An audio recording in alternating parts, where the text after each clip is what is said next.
Christmas Flixers. Welcome back to season 2 of Chicks on Christmas Flicks, where we can never have too many Christmas movies. We can only have not enough Christmas movies. I'm KL Brady, and today is part 2 of our Top 12 TV Christmas Movies of 2021 season countdown with none other than the wonderful, delightful Brittney at Hallmark Enthusiast 247. And we're back with our top 6 favorite Christmas movies for the 2021 TV Christmas movie season. All right, so let's get into number 6. Brittney, what's your number 6 movie? Okay, my number 6 movie is Hallmark, and it is Gingerbread Miracle with Merritt Patterson and John Ecker, and it premiered on November 5th. And the plot is Maya, played by Patterson, is a freelance attorney who, after a minor setback, has been living in an apartment above her parents' garage and using the Casillas Panderia as her unofficial office for the past couple of years. The Mexican bakery has held a warm spot in her heart ever since she's worked there as a teenager, alongside her high school crush, Alejandro Alex Casillas, played by Ecker, the handsome nephew of the owner. When Alex's uncle asks for Maya's help in selling the bakery, Alex decides to return home to celebrate one last Christmas in the bakery and help Maya find a buyer for the bakery, whether or not she actually wants his help. That was a longer plot, but I love this movie. Like I told you before, I always love when they have more representation, more different cultures and stuff. So I love that they have the Panderia with, the Mexican culture, the food. And like I told you with the Royal Queen's Christmas, a newcomer, John Ecker, he's never been in a Hallmark movie before. And I really, really loved him with Merritt Patterson. I hope that they bring him back again. I just like some of these stories, like either they have chemistry or they don't, and I really felt that like you could feel like the unresolved issues they had and like the chemistry and they had a crush on each other, and you could feel it between the two of them that like they were still thinking about each other, but like they were reserved, they didn't want to get hurt, but like it started right when they seen each other. It kind of rekindled their past feelings. And I love Merritt Patterson in anything she does, but I love them together. And it was so colorful, the Panderia and the story of them walking there, and just the overall feel of the movie was really Christmassy. I mean, yeah, it was the Mexican culture and their side of doing things, but I love learning about all that, and I love watching movies that, maybe I can learn something. So it could have been anywhere on the list, but I just really enjoyed this one, and all the family feels, and the uncle, he was so supportive of his nephew, and you could tell the love they had for each other and everything. So it was just really wholesome to me. I really like this one. Yeah, I love that movie too, and I particularly loved the kind of spin on the Mexican culture, and and that I forget what that last ceremony was, where they kind of retraced the last the walk Mary. Yeah, I couldn't remember the name of it. Remember the name of it, but I thought that was just awesome to learn about that. Like I didn't know about that before I watched the movie, and I love when you can watch these movies and then like learn something about another culture that you really. Yeah, that's what I really enjoy, and I thought it was funny too. Like when that other guy wanted to buy the bakery, like Alex, played by Ecker, his his macho-ness kind of came out, like, this is my crush, like, yeah, because they kind of hit it off too, and he, that's when he realized, like, I knew I liked her, but like I don't want her to be with anyone else. And I thought it was so sweet that, like, because I don't really like, I mean,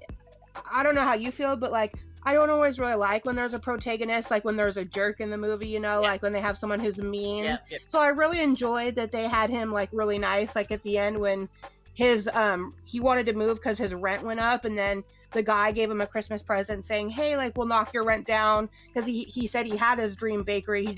He would keep it if it wasn't so expensive. So when he said, "Oh, no hard feelings," him and John Ecker's character were really sweet to each other. Like they weren't like, you know, rude or anything. Yeah. So I enjoyed that he wasn't like a protagonist, because sometimes they have people who are just so rude and like you're like, "Oh, I don't like you, just go away." Yeah. But it was really nice that everyone was like, they played like an adult, you know. Yeah. They weren't like childish about it. They actually like handled it really well. So Yeah. I really enjoyed that aspect of it too. Yeah. No, that was a really, really, really good one.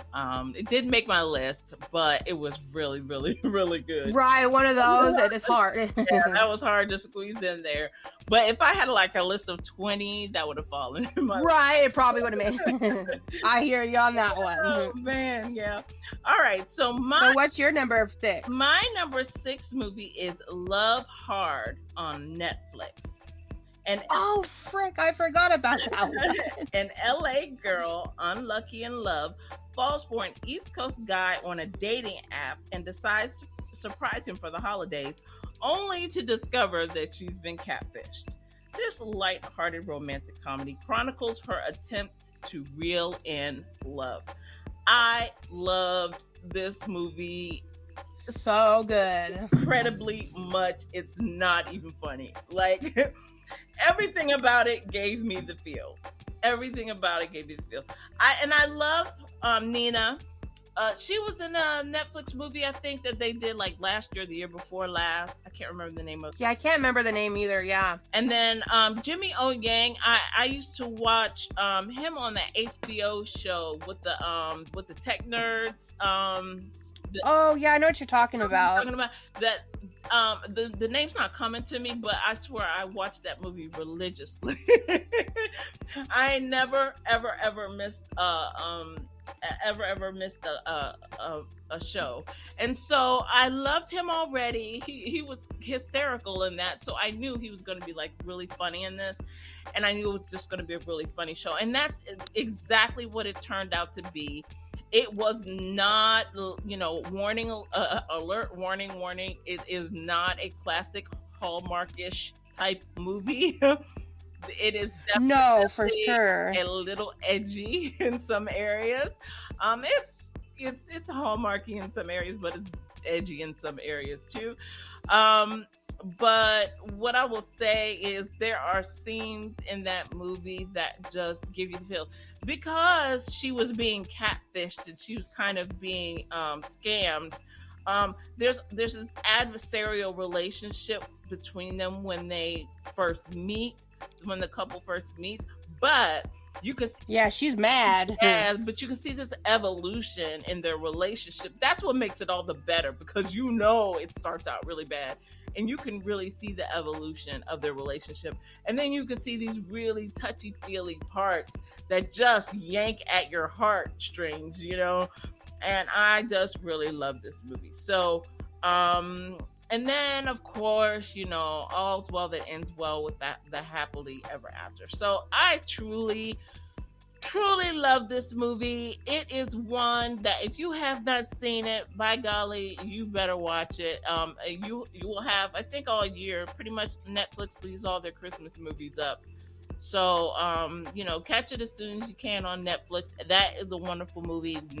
You will not regret spending a second of your time on it. I loved it. No, I love that one too. And the grandma cracked me up. She was so straightforward. And I thought it was so it was so good because, like you said, she was mad, but then he was like, "Oh, well, I'm a nerd. You're a really good looking girl and I'm not up to your standards." But what I love, it's looks aren't everything, and I love that portrayed it. If you're a decent human being, you don't, it's not all about looks. Looks fade, because we've seen the most good-looking people be dull and boring, and it's only skin deep and stuff. So it was awesome, like you said. It progressed, and she was mad, but then she was trying to win the affection of his friend, and so they kind of bonded over that. And what I thought was really funny was the rivalry between his brother. They were always trying to outdo each other, when he proposed, and then he was like, "Dang it, I thought I was gonna have the best news and stuff." And at the end it was all good, and although some people were like, "Oh, the bad side, they were like, oh, well, I just don't like that, like, you can just catfish someone and then it's just fine and everything. But, like, I thought they did it in a way that, like, you almost felt not sorry for him, but, like, you kind of understood why, even though it's not good to catfish. You should be honest, obviously, but, like, you know, she understood and they bonded over that. So I thought they did and I totally forgot about that one because that was like one of my favorite movies. I must have watched it like 3 times. Yes. And it's the feels, because it was in early November and I was like, wow, if this is what's coming of the season, they're like, I'm super excited because it was so good. It was so good. And like you say, one thing I really loved was how they connected. Like it was just a whole mental, emotional connection in the beginning. No looks involved. It was just 2 people on the phone talking, clicking, because they had so many things familiar, which I think is what makes it okay when she realizes she's been catfished, right? Because she was so attracted to his personality. Mm-hmm. And so I think that's what makes it okay for us as the watchers, that okay, yeah, she should be really ticked at him and she probably should have popped him upside the head, but we understand when that doesn't happen and when she's like actually, you know, cruises into the next phase of that thing. But that was one of my absolute favorites. It probably could have been closer to the front. You know, right. And then think about it though. One last thing I want to say is, you know, back in our day, like, even though we're still really young, but like back in our day, because she said, oh, well, let's Skype, you know, let's do a video call. And he's like, oh, I can't. Well, see, back when I mean, I'm only 32, but back when I was younger, like, you would be like, oh, okay, no big deal, you can't. But nowadays, since like the world is so technology, like, you know, advanced, that like if you hear someone that can't Skype, you're like, wait a minute, like that's a red flag. But back when I was younger, like that was just becoming a thing, and maybe people didn't have the webcam because you used to have the you know. But now, like, everyone has so much technology with laptops, cameras, computers, phones, that like she was like, you can't Skype? That's kind of weird. And her friend was like, oh, red flag. And she's like, oh, no, it's fine. Yeah. So, like, she should have known, but she did, you know, she didn't. So, and that was funny when the best part was when she showed up. And then the mom was like, who are you? And she comes in and he's like, oh, I'm his girlfriend, kind of. And then he comes in and he goes, Mom, what are you doing? And she goes, oh, your girlfriend's here. And he just looked like he about crap himself. That was so funny. No, that was a good one. Yeah, that I loved it. All right, let's get into top 5. Number 5. This is our top 5. All right, so what do you have for your number 5? Alrighty, well, this one surprised me as much as I loved it. It was my number 1 for November, and it's Hallmark's An Unexpected Christmas with Tyler Hynes and Bethany Joy Lenz.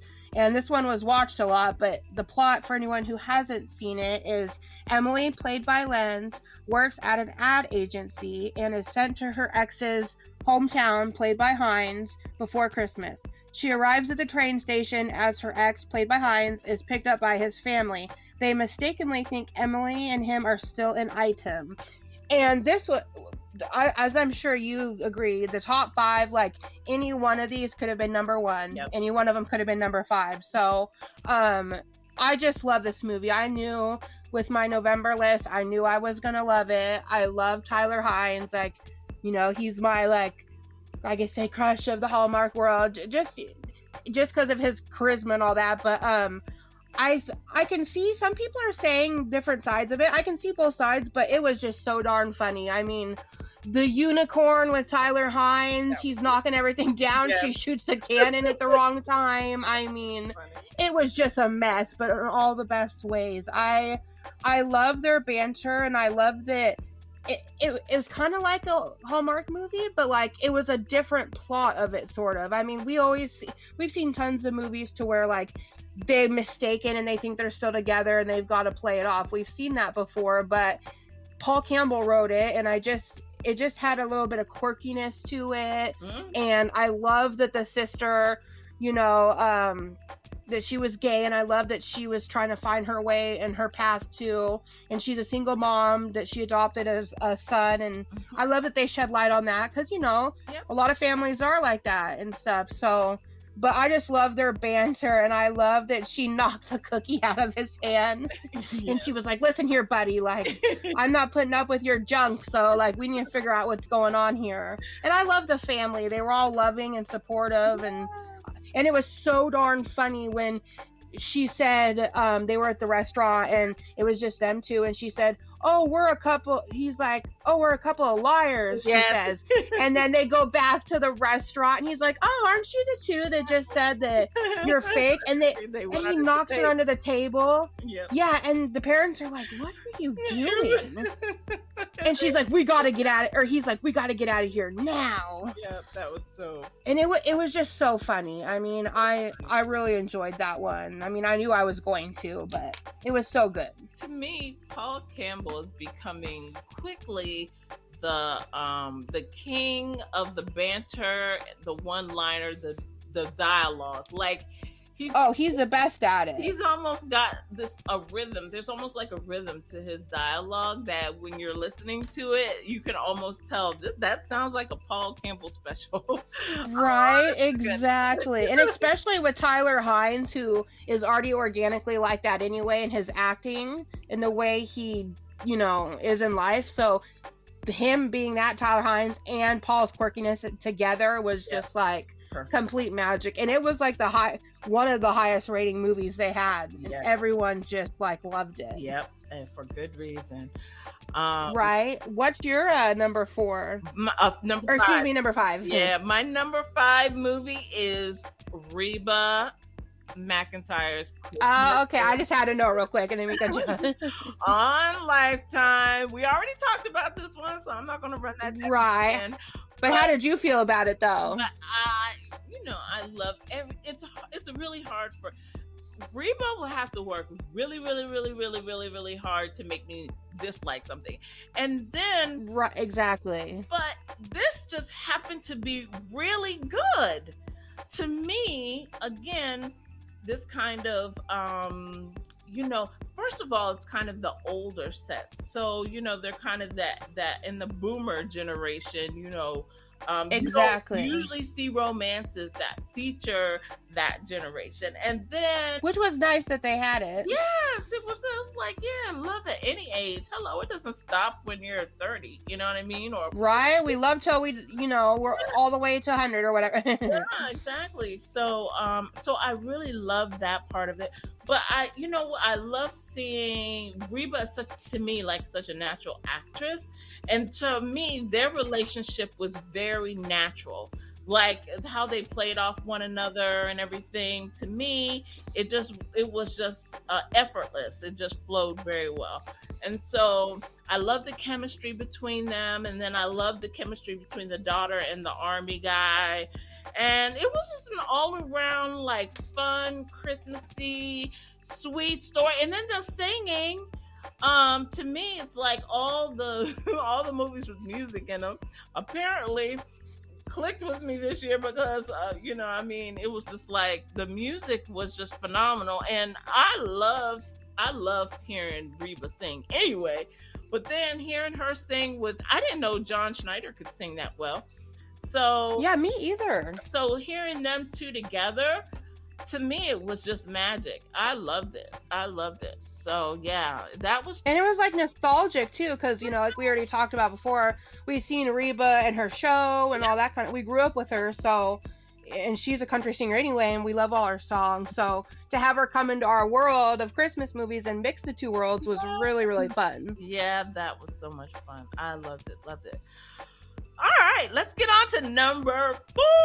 What do you have for your number 4 movie? This is going to be good. All right, my number 4 is Words Getting Harder. My number 4 is from Hallmark, and it is My Christmas Family Tree with Andrew Walker and Amy Teagarden. And the the plot was when Vanessa, played by Teagarden, receives the results from her family tree DNA test, she discovers a family she didn't know existed and travels to their home for Christmas. And I just love this one. I thought they've done the DNA thing before with Love Lights Hanukkah, finding out that you had a family member, but I just love, I don't even know what it is about it, to be quite honest, to put into words, but like, it was just so like they made it so organic, and how, like, this is real life things. People find out all the time they have family members that they've never known about. So they did it in a way that was like, it wasn't rushed. It was like, it showed how they were nervous in the beginning, to the kids, and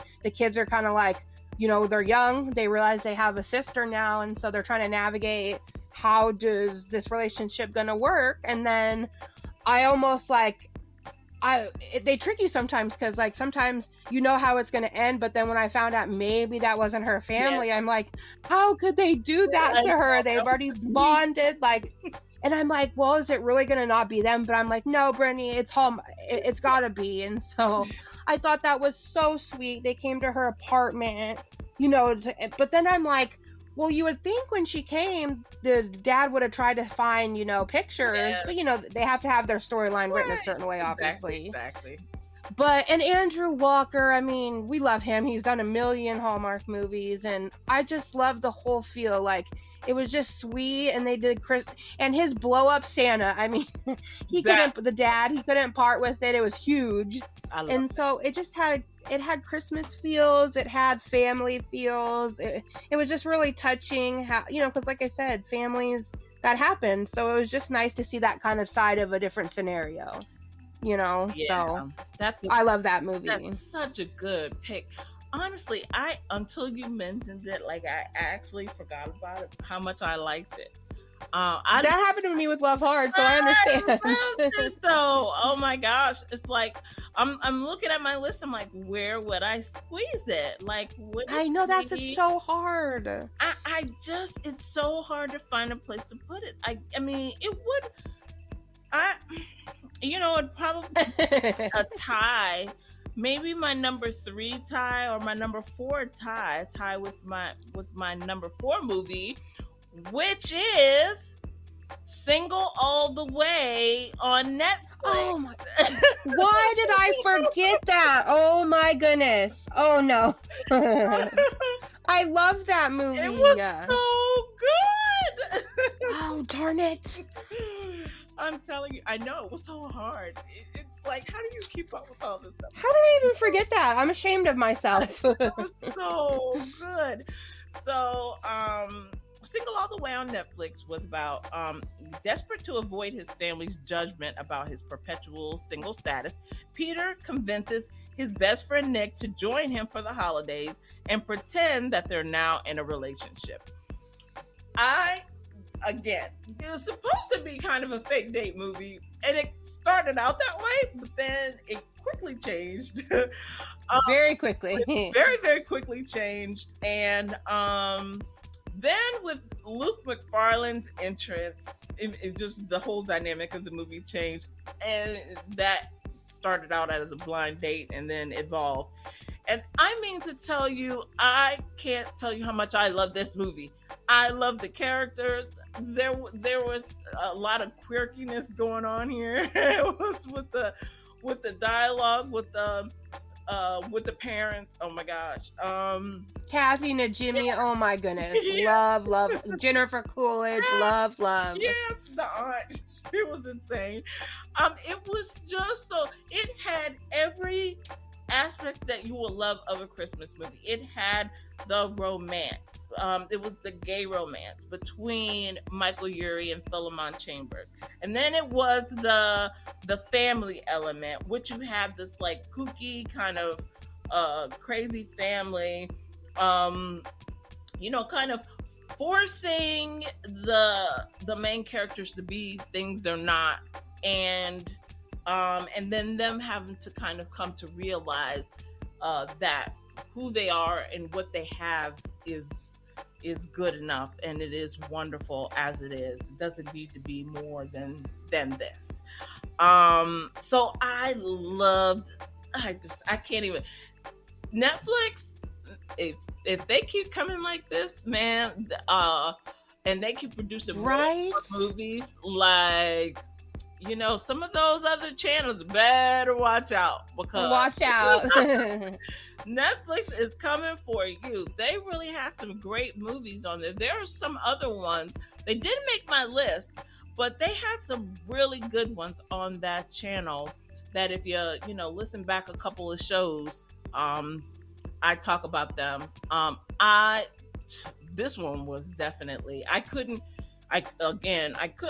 could have moved it up higher if I didn't have other movies that are higher. But I Right. couldn't move it back any further. I mean, number 4 just is kind of where it fell. But Single All the Way is definitely one of those movies I will come to season after season after season and watch again and again. And watch it. Yeah. That was And I love that the family was like, I love that the mom embraced his gayness. Like, yeah. she wanted to get him a man. She was all for it. I love that.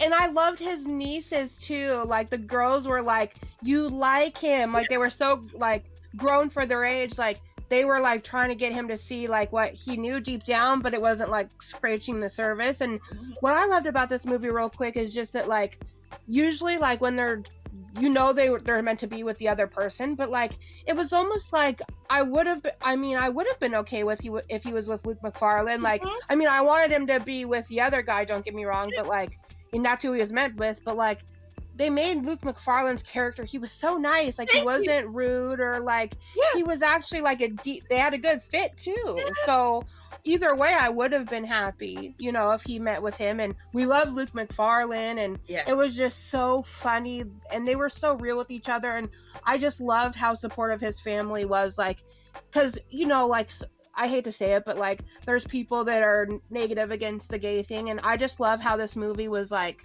it didn't feel like you said with the other one, it felt like it was natural. It wasn't like, oh look, it's a gay movie. Like, it felt so natural that like when they were so supportive that it was just like a regular movie. Yeah, I mean, and that's what I really loved about it. Yes, again, it was this gay romance, but to me, it was just a romance that just happened to be gay. Yeah, it was just natural, It was so awesome. It wasn't like, hey, it's gay, Yeah, they weren't like stuffing anything down your throat or anything like that. It was just what it was, and I loved it for everything that it was.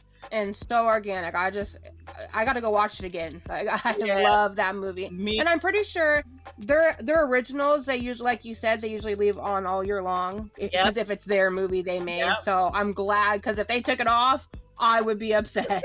Yes, I'm telling you. They have like several that are just like super good. But yes, Love Hard and Single All the Way definitely top of my list for the year. They're just awesome. I'm so glad I forgot about that in a way, because I don't know where I would have put it. I mean, it'd have fought with all the other numbers. I don't even know. I am telling you, this was a hard year.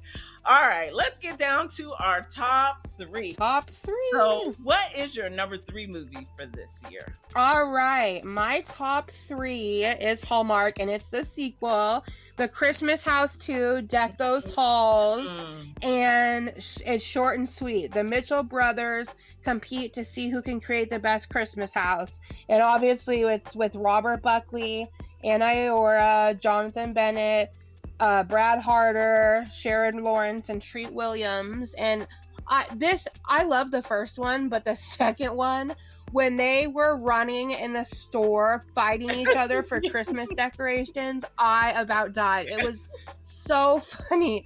And I love how they did the interviews of the significant others and everyone. Like, I love when Brad Harder and Anna Iorta were like, my 2-year-old acts better than this. Like, they were acting a mess. Like, and it was so funny. They did it like, and I love the first one, but like, and I love the magic. I don't know, but like, I feel like the second one was more, I don't even know how to explain it. It was just more of a journey. It wasn't like, it felt like they did the first one too fast, and you didn't really explore the characters like too much.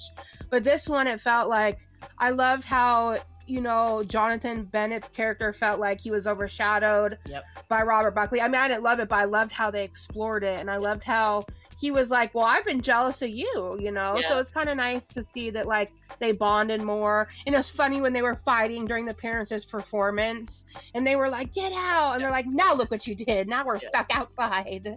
I'm telling you, this movie was super hilarious. And what I really loved about it for me was that kind of reality show format where they did the interviews.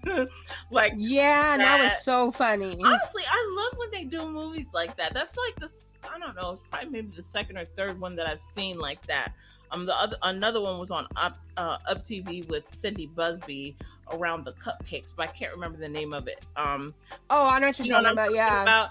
But Yeah, I can't remember the name either. that one was that reality show where they kind of did the, face the camera, talk to the camera, and do the interview kind of thing. And that's what they kind of did in this one. And I love that format. To me, that's really funny when you can pull it off correctly, and they did.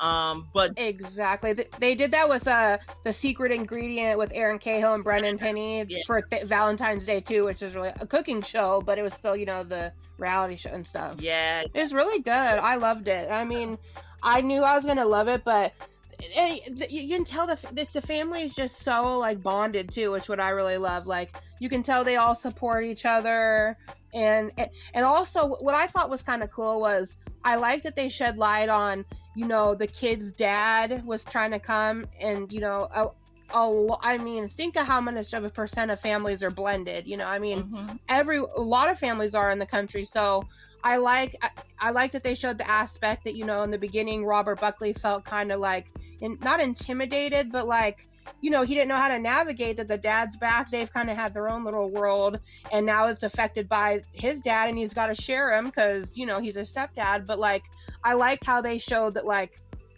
the story of it, because people go through that. And so it was nice when he finally invited him to dinner, and they were amicable, and they showed them coming together. So I thought that was nice too, because people want to see stuff that, like, they go through, then they feel like, hey, this is my scenario, I'm not alone, like, this happened. So it's kind of nice. We always want Christmas feels, but it's kind of nice when actually real life stuff kind of comes to fruition, and we can see it too, I agree with you 100% there. I really love that movie. I really love that conflict between that sibling rivalry kind of thing, and oh, that was so how stinking funny. that all played out, both on the funny side and the serious side, right? How Exactly, both, yeah. So you kind of discover that. And he's like, no fraternizing with the enemy. That was so he's like, don't talk to him. That's so funny. Step away from the hedge or whatever he said. That was so yeah. Oh goodness. So funny. All right. So my number 3 movie. Oh, what is it? Is Zoe's Extraordinary Christmas on Roku. And I have to say, like, this is a series that, as a matter of fact, if I hadn't run out of time this weekend, I would have started it. So I'll probably start it next weekend. But it's based on a series, Zoe's Extraordinary Playlist, where basically what happens is this girl has an accident, and so what she can do, she had something happened to her head. She had some kind of concussion thing, some kind of brain injury that allows her to hear people's heart songs. So when they're going through something seriously, and they're like, there's a song in their heart, they just spontaneously break out and dance and stuff. Oh, that's cool. Singing. And like, it's very musical, right? It's like, what I took from it, it reminded me of Glee, right? You know how Glee, they kind of broke out in the middle of song, in the middle of these stories, and that's kind of what this is about. It's like Glee grew up and moved to the tech sector. And oh, that's cool. That's what I got from this. So I loved this movie. The good thing about this movie is you do not have to see the show to get it, because they kind of explain everything in the movie. So you can just watch this one movie and get it. And that's nice. It was so good. Jane Levy played in it. Skylar Astin. I don't know if you saw the acapella movies, Pitch Perfect, but Skylar. Oh yeah, I've seen those. Perfect movies, yes. So, and the description of this one is: on her first holiday without her father, Zoe wants to create a magical Christmas for her family, just like the ones Mitch used to do. So, it really is this very, this family who is struggling to find the joy on the holiday because they lost the patriarch of the family. But it is in the midst of this these funny situations and these wonderful Christmas songs, and people are just bursting into song. And I just love this movie. If you love, it's another thing. It's kind of like that. If you love High School Musical, if you love Glee, if you love Pitch Perfect, you're gonna love Zoe's Extraordinary Christmas. It was phenomenal. The singing is wonderful. The stories, there's about like three really good, strong storylines in the movie. One that is kind of a romance. Two is kind of you know trying to make a perfect Christmas and realizing you're overshadowing Christmas by trying to make it perfect when you should just let it be. That kind of storyline happens. And then which happens a lot. Yes, and then the mother trying to figure out, get past her heartache and get into another relationship is like a third story. So you've got three of these stories going on and all this good music, and it's a mix of kind of contemporary and Christmas music. It's phenomenal. And Roku is free. It's like Tubi. You can just, pull the app up on your TV if you have a TV with apps, and you can watch it for free. And I'm telling you, you will be so worth your time. I love that movie. I definitely watched that movie like 4, 5, 6 times. Oh wow, that's actually the one I haven't seen, and I have a Roku stick and a Roku too, so I'm glad you think it's so good. I'm gonna have to watch it because that's one of the ones, like I said, I really wanted to see, but there's so many that I just haven't got around to it. No, let me tell you, you're gonna love that one. Like I said, if you love, now I'm a musical lover. Like I'm a musical lover from way, way, way back.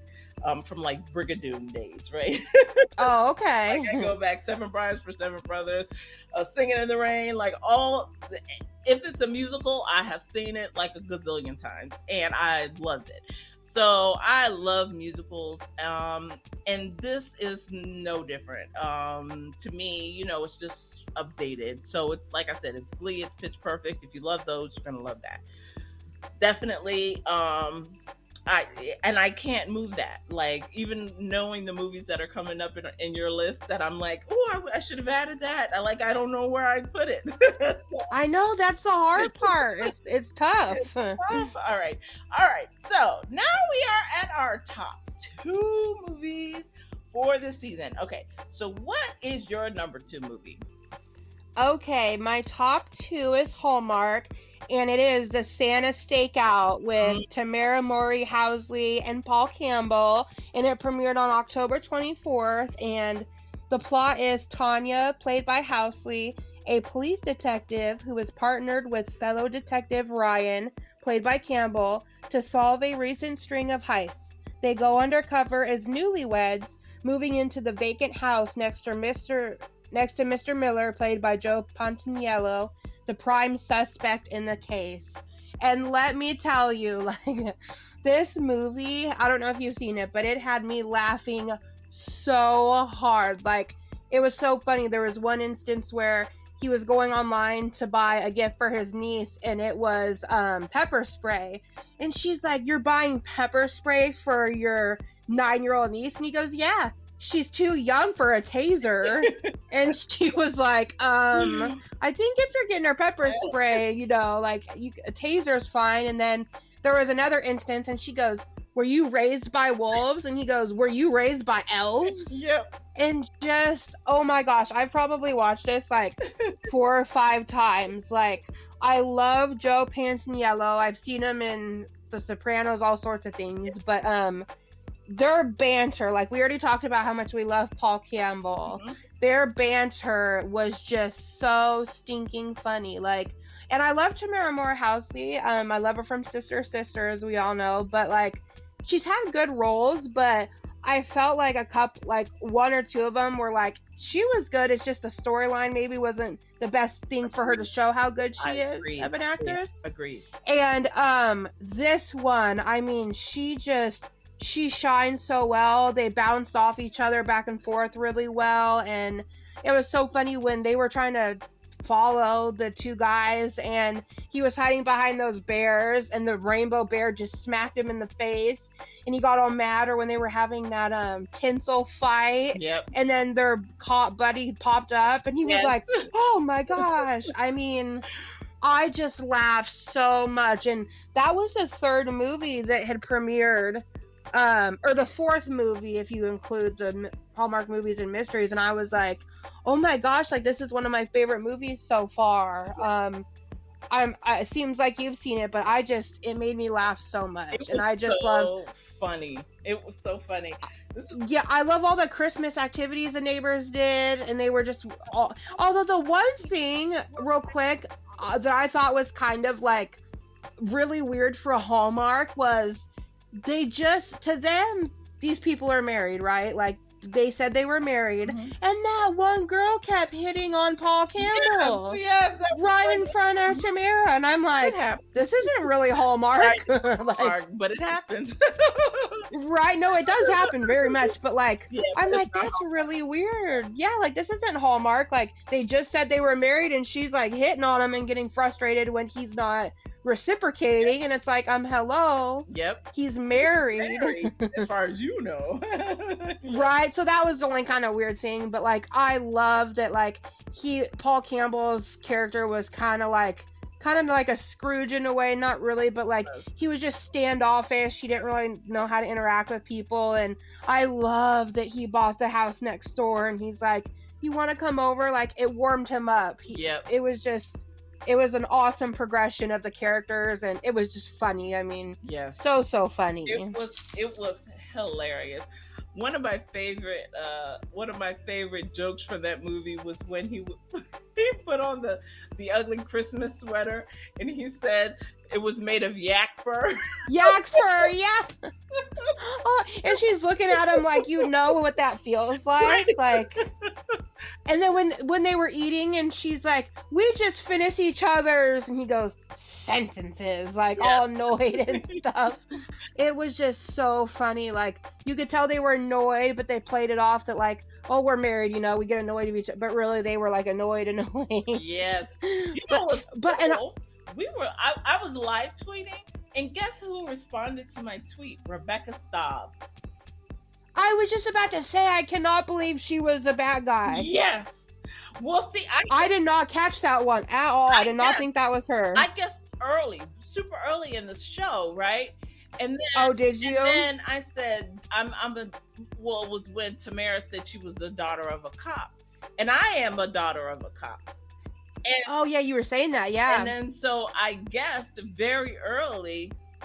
Well, I said my guess is, you know, this character, and Rebecca replied to me, and she said, "Ruh-roh." That was her. Oh, that's funny. So funny. And then at the end of the movie, when it turned out I was right, I was like, I got it. And she was like, yep.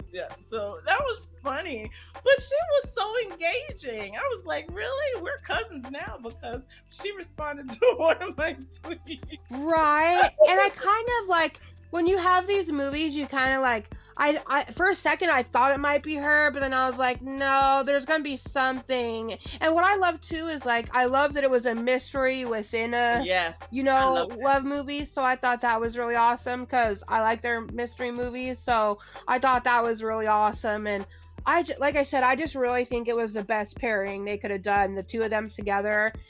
Like this was Tamara's best movie, you know, like, and I mean, Paul Campbell, nothing tops for me Window Wonderland, one of his first movies. You know? Yeah, so, but this one was up there. It's on Hallmark Movies now. I had to go find it. I was like, there are certain movies I expect to see to start off my Christmas season, right? Right, that you have to watch. And it's weird because I have Hallmark's movies now, and I subscribed through the app, but there was a deal. I have Amazon Prime to where it was 99 cents for 2 months instead of $5.99. And it said all of their Christmas movies were available till November 2024. Oh, wow. So I'm like, that's weird, because usually they take them away, you know, after Christmas. Yes. They come back for Christmas in July. Yes. So I'm like, well, that's weird. So yeah, now like all of their Christmas movies say they're available for 2 more years. Oh, that's awesome. Well, you know, So I'm like, sweet, because they never put Window Wonderland on DVD because they know if you put it on DVD, you won't come back for it, and they know how good it is. So that's why they do that, because they know people will pay. Like, I literally paid for Hallmark movies now just to watch that movie until I found other movies, you know. That's one of my favorites. So yeah, I was kind of upset. But this one was top, though. I mean, it was up there, but it did, you know, it was so funny. I couldn't get over it. Definitely. Okay, so my number 2 movie, yeah, what is it? Is An Unexpected Christmas. Oh, I figured it was gonna be on there somewhere. Bethany Joy Lenz and Tyler Hines. Obviously, we already talked about this movie, but I loved this movie so much. What was your favorite part? I have to know. Gosh, there was so much. Yeah, that's a hard question, right? Yeah, because I love the banter between them. Like, I love when in the beginning, she goes to the basement to wake. He takes that sleeping pill. Oh yeah, and he's knocked out. Oh my god. And she's like, "You better be upstairs in the morning, first thing, so I don't have to deal with your parents." And of course, she comes downstairs and has to deal with them, and he's nowhere to be found. So she goes to the basement and like throws water in his face or something. That was so. Oh, that was so funny. And he's on that cot. Yes. Oh my god. That was hilarious. But there was just so many things in the movie that I really loved. I loved when they were at the fountain and she kind of had the epiphany. You know, and they kind of had the little hug, and he's starting to realize, boy, I was an adult. How could I let her go, kind of thing. And I mean, just so much. There's so many parts of that movie that I love, but mostly it was the banter. You could just tell that dialogue was just jumping off the page. Exactly. And I knew it had that Paul Campbell feel. He's got a style now, but it works, and it is. I hope he keeps writing for them too. I hope he does. He does great dialogue. He does dialogue like I want to write dialogue when I write dialogue. So right. And the only thing that frustrated me though was like, I get like, you know, like in certain movies where like, not even Hallmark, just in general, you're like, well, that was stupid. They wouldn't do that in real life. Well, obviously they write certain things, you know, because they have to have a certain outcome of the movie. But like, what frustrated me was when she was like, "What do you want?" Like at the end when she was like, "What do you want?" And he like still wouldn't tell her. Yes. Well, yeah, and I'm like, oh my! I'm like yelling at the TV. Just tell her you love her. Yeah, that like come on. That was one of those in the script moments. My mom used to tell me that all the time. She used to, if I get mad or something, she'd be like, "It's in the script." Exactly, and that's why I have to keep reminding myself. But then like it kind of frustrated me too. Like I get it, but like it kind of frustrated me that like he dumped her because he didn't want him to ruin her life but like you took that choice away from her. Exactly. You know what I mean? It's like exactly. It's like he did it in a caring way and it came off as caring, but like you took that decision away and that maybe not be what she wanted, you know? He was being a coward. And then for him to that's what made me mad. So long the next day to like get on the ball and go get her, that he's like, they're like going through the routine and everybody's depressed and he's like, well, what's wrong? And you know exactly what's wrong. Get dressed and go get right her, you know? And you know the family oh my gosh, and I just remembered when they were running to go get her and the grandma was like, hold on, I need a mint. Yes. And she's oh my gosh, it was so funny. Yes. So yeah, that was good, but a lot of things, you know, I do have to kind of chalk up to it's in the script, and you know, like, exactly, you have to. Yep. But that unicorn, him knocking all that stuff in that unicorn outfit, I about died. The way I laughed at that part, and also they were in the bar, and she's like, "Yeah, we're a couple of liars, you know, whatever, a bunch of frauds." That was funny. So great dialogue, though. I love that. Right. No, I love that one. All right. We are. The moment is here. To it now. It is time to announce the number one movies of the 2021 TV Christmas movie season. What is your number one movie? Okay, just real quick, I just want to say I haven't seen all the movies, so I'm sure there's going to be another number one. Don't get me wrong. But the number one movie that I've seen after all of these that I've watched about 5 times is from Hallmark, and it is A Mrs. Miracle Christmas Oh with man, yes, fun. I didn't pick it, but it's good. Oh no, yeah, with Steve Lunn, Caitlin Doubleday, Caroline Rhea, and Paula Shaw. And it aired on November 6th. And it was when a family faces loneliness and loss of faith after they lose their adoptive son. Mrs. Miracle swoops in to renew their Christmas spirit, and they experience a holiday of heavenly proportions. And let me tell you, like, I at first I wasn't sure because Doris Yep, Doris Roberts passed away, and I just loved her in the other yep, two. I mean, same. she was whimsical, she was nostalgic, and I wasn't sure, if it was gonna. I love Caroline Ray, but I wasn't sure if the script was gonna live up to the standards of the other ones. But let me tell you, like, I loved Caroline Ray. She was so like peppy and so like uplifting, and again, like I said in other movies, like, I really love that they touched on adoption and on the fact that, like, sometimes you do lose a kid because they go back with their parents, and that's a lot more of a real life scenario that people tend to think about. And I don't know if you know who Deck the Hallmark podcast is, but they review movies, and one of the guys, Dan, he actually has adopted in real life, and it made me think, and he said this too, that, like, I'm always like, I couldn't imagine adopting because I just couldn't imagine you loving them and they end up going back. But he's like, those are the kind of people that should adopt because they showed that they really care about them. And that's kind of how the movie is, like, she is crushed, but like, and then my point was, she doesn't want to go through it again because she's just so heartbroken, which understandably so. But it's like, you're the kind of person that should do that because you gave so much love. And that's what Mrs. Miracle shows. She says, like, hey, like, yes, of course it's devastating, but you helped that child in his route of life. Like, you helped him.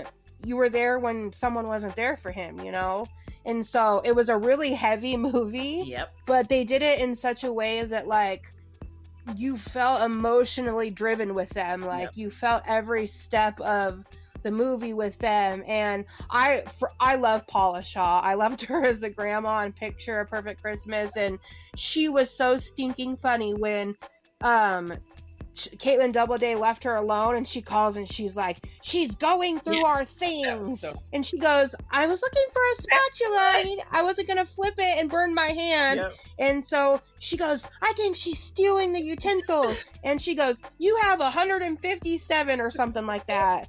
And I just, the arc of the characters, and then on top of dealing with adoption, you have her estranged father trying to come back into the picture, and she's not sure how to navigate that because it's heavy, and he kind of moved on with a new family and left her kind of in the dust. I mean, let's be honest. And so it was such real life scenarios going on, but they did it in such a casual but like informative but strong way, and I really enjoyed it. I don't know, and it was, like I said, not whimsical, but like just nostalgia. I don't even know how to explain it, but like, it was just so good. It was light. You kind of felt the magic, I guess I could say, of Doris Roberts. I mean, no one can replace her, obviously. She's amazing, but like, it's almost like the best version of her you could get in a new person for the movie, I guess. Well, what I loved about that is really she made the role her own. She really did not try. Exactly, that's what I was trying to say. She really didn't try to be Doris. She made it her own. And then the other thing I really loved about that movie is that when I thought about it, like after I watched it, right, I realized that what they dealt with in that movie, there's all these different kinds of loss. Right? Exactly. There's all these different loss and death, loss of the adopted child, loss of a parent that vanishes from your life, and how the characters navigated all these different types of loss and how Mrs. Miracle helps them navigate all these different kinds of loss. So that was definitely one of my favorite. I tend toward the funnier movies because I like humor versus the less stuff. Right. But that was one of those ones that just like the best of the sad ones, I guess. Like, just kind of yanked my heart out my chest. I mean, I really love that one. And like I said, I was a huge George Roberts fan. So Me too. I was skeptical, and I will fully admit my skepticism when I saw that movie. I was like, is she gonna be able to do this? And she knocked it out of the park. Loved it. Right. And I loved her daughter Mercy. That was so cute how she kept popping up. And it was all, and then I loved at the end of the movie when she went to the new house and she's like, oh, I'm here because Angel Giving Heart sent me or something, and you were like, oh my gosh, another family is just gonna be completely full and happy and stuff. But see, that's what was hard. Like the Santa stakeout very well could have been number one. It was like you had to put the movie in a number. So I think that was the hardest one for me, was the number one, because the Santa stakeout very well could have been number one also. So it was really hard. Now here's my number one, and I don't. Oh, I can't wait. I don't know that it was a big pick for other people, but for me, it was my. Hey, that's okay. Number one, and it was just one that both captured my attention. It's on my DVR. Every time I get a chance to watch it, I watch it. It's one of those I can watch a million times. I think that's kind of my standard. Like if it's a movie I can watch a million times in a row, then you know it's good. So it's like it's my good. So my number one pick is Next Stop Christmas. I haven't seen that one. Oh my, that's the only one I haven't seen that I really, really want to see bad. It is so good. Oh my gosh. Oh my goodness. So it stars Lindsay Fonseca and Chandler Massey.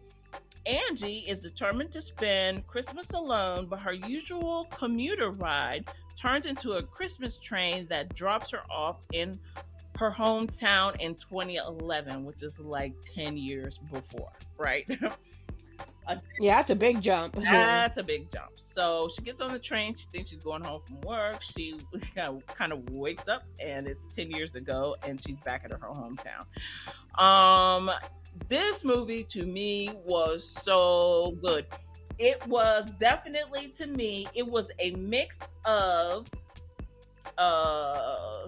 Groundhog Day with It's a Wonderful Life. Maybe even a little Back to the Future, which, the stars, which has the two people from Back to the Future. Exactly. Had Christopher Lloyd and the other girl's name. I can't remember her name right now, but you know what I'm talking about. Right.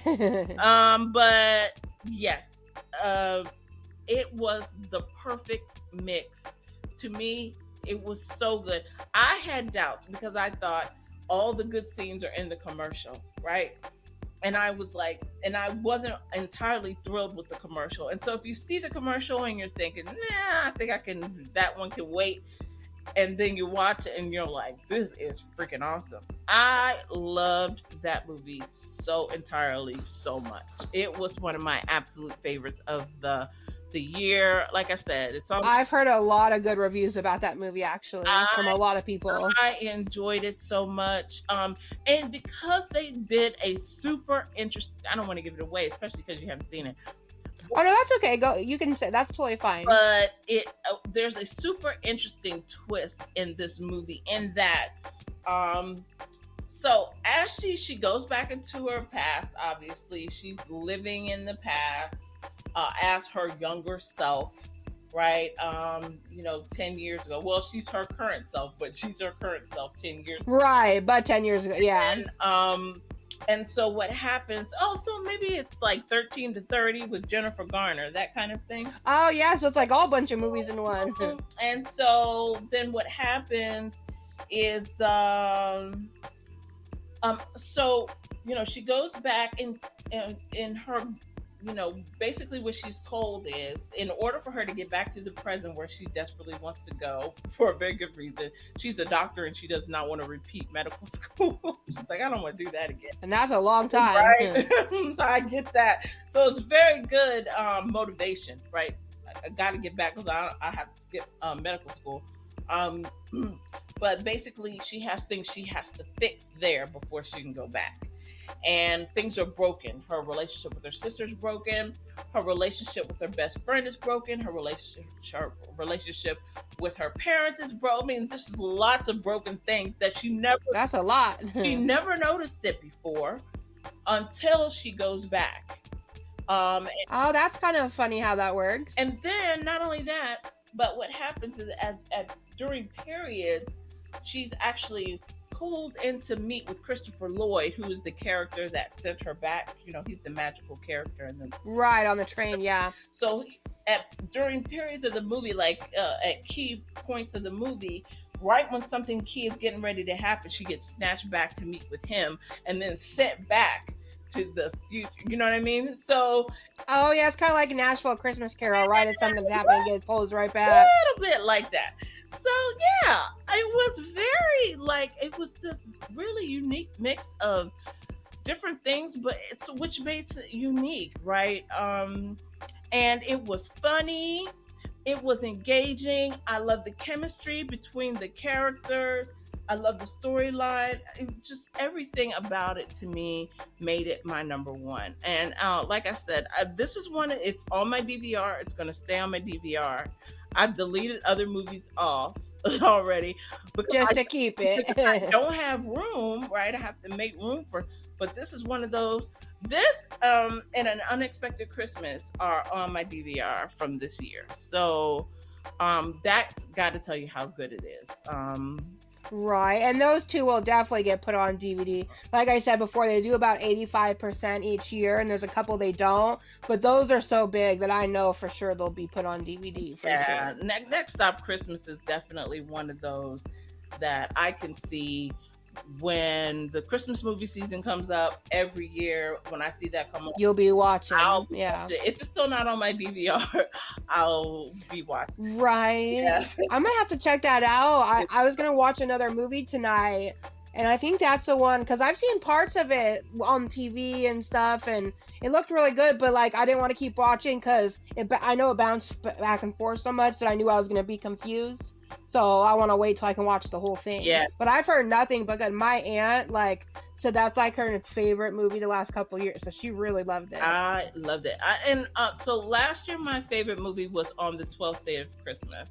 And I love that movie. I own that on DVD and digital copy. You know what I'm saying? So this one played about the same time. It was like in the first or second week or something like that, and I was like, man, it was a second weekend, yeah. And I was like, I really love this movie. I cannot believe this is going to end up on my top 10 list. But in my mind, I was thinking this is on my top 10 list. But on second thought, I was like, it can't be on my top 10 list because it's just too early in the season. And look where it is. Number one. Yeah, number one. It's funny how that happens, isn't it? You're like, no, we still have 20 movies left. There's no way. But I do, from the way I felt when I watched it and the fact that I just wanted to watch it over and over and over again. Like, yeah, this was definitely the killer. So that will do it for our top 12 movies. Oh my goodness. I can't believe it's already January. I feel like we just did November and December. It's wild. And so, I'm excited that at least there's so many movies left over that we'll get to watch them during the... Oh, I'm going to be watching until the next October starts. I mean, honestly. Yes, you and I both. So, thank you so much for coming back on the show for the third time this year. Oh, thank you for having me. It's been such an honor. I was just grateful to be on one show, but the fact that you've invited me back, it's been the highlight of my season, and I just loved, I could talk about this stuff all day. So, a lot of my friends don't, like I told you before, they don't watch it. They're weird. No, they just don't, I don't know what's with them, but they just don't watch it. So, and my family doesn't watch it besides my aunt here and there, so it's so nice to talk to someone that knows how I'm feeling and gets the excitement of the movie. So I've had nothing but a fun time. So I really appreciate you inviting me back. I really do. So I truly hope that we can do this again. Yes, we have to keep in touch, even for like regular movies, just to chat. For sure. I mean, it's so much fun. Because I am a Hallmark movie watcher all year long. I watch everything. So yeah. Me too. In fact, for Christmas, I bought myself the Hallmark Monopoly Holiday Edition. Ooh. And I bought a shirt from there that says, "This is my Hallmark watching hoodie," and I got a Hallmark blanket. So I got all my gear. I mean, I'm like completely fanatic, if you will. That is awesome. Well, all right then. So that's going to do it for us today. But again, I thank you, Brittney, for joining this show, and I look forward to the next Christmas season. I am so glad that Brittney was able to join the show. It was so much fun doing the joint shows with her this year. So much so that we're going to extend our shows into next year, not only talking about Christmas movies, but also talking about Hallmark all year round. So I'm really excited. Stay tuned. Some good shows are coming up, in the coming months.